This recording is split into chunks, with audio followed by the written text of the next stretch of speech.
to stop halfback stretch runs. So let's swap back here. I will get some halfback stretches from the single back deuce close. Last week we talked about stopping the halfback wham, which is a popular ham run.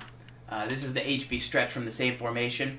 What do you like to do against the stretch? Are you more nervous about the wham, or are you more nervous about the stretch? Wham Because it can go for a lot of yards, or because it bleeds you to death, or because of stretch? Both. It gets you both. I would say stretch. A stretch, you need to make sure that you funnel a run back inside. You make a couple nice cuts. But listen, I'm not going to make it too complicated here. There's a couple things you can do to more advanced tactics that gets you fancy setups and things like that. But the place you got to go, the home you got to be in is a nickel 3-5, a 3-4 odd, the cover fours, right? These cover fours give you great coverage, and they're also going to give you great run support. Now, the one way I like to do a little bit better here is I like to move this linebacker who's over the center, move him to this gap here, bring this linebacker here. And the reason I like that is because now you have this linebacker here against the guard, this linebacker here against the guard. You got the DN against the tackle, center against this D tackle, and so forth. And now your safeties, I like to bring them up just a little bit, get it in the box a little bit. And then I just sit here with my user, and then you run. I don't know where you're going, and I scrape. And then you see how the safety makes a play. It doesn't have to be so difficult. The problem is this. If I now go into a cover 2 shell, this is not a terrible defense to stop the run, but if I do the same thing and I'm in a cover 2 man, my safeties aren't in run support.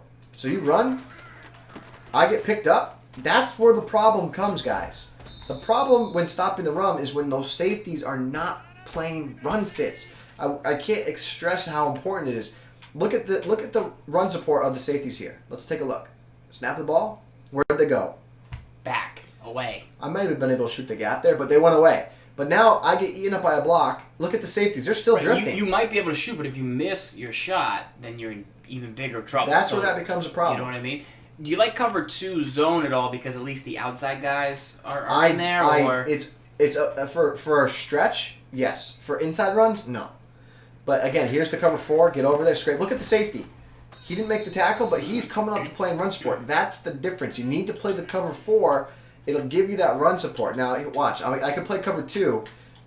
I don't love cover 2 unless you're in a baseline and it's a tight set. Yeah, I like them outside because that way they don't get picked up right away. But again, I'm not going to have the run support from the safeties, but I will have them from the outside, and they will clamp down, which will be really helpful for you. So that's something I would like to know is just cover 4 is your friend, and it's because the safeties. Look at this. See this play art here? That pink on Aloka. This color right here on Williams, I don't know if I could ever show it.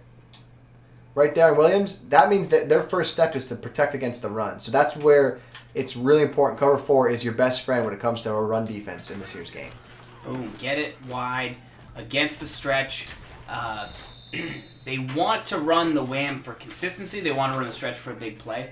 This is generally like what I find. Like if you're trying to stop the wham, I'll try and hit you with the stretch. But if I was in the stretch here, I wouldn't stay in this because of where the ends are lined up. Like, I mean, this D end on the left side of the screen is like.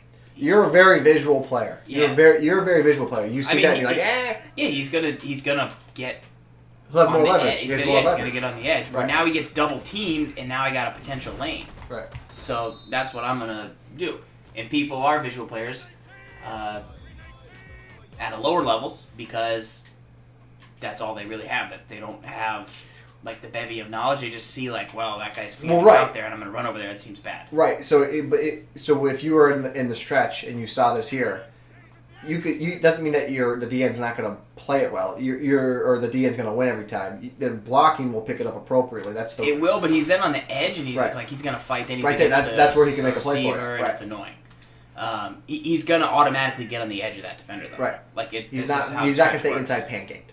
So that's a good thing to do. Pay attention to the position of the defensive line. And you won't get double teamed either. Right. And you want the double team on the stretch. That's part of the reason the stretch used to be so good. I don't love this inside zone split, but it seems like the inside zone split's better.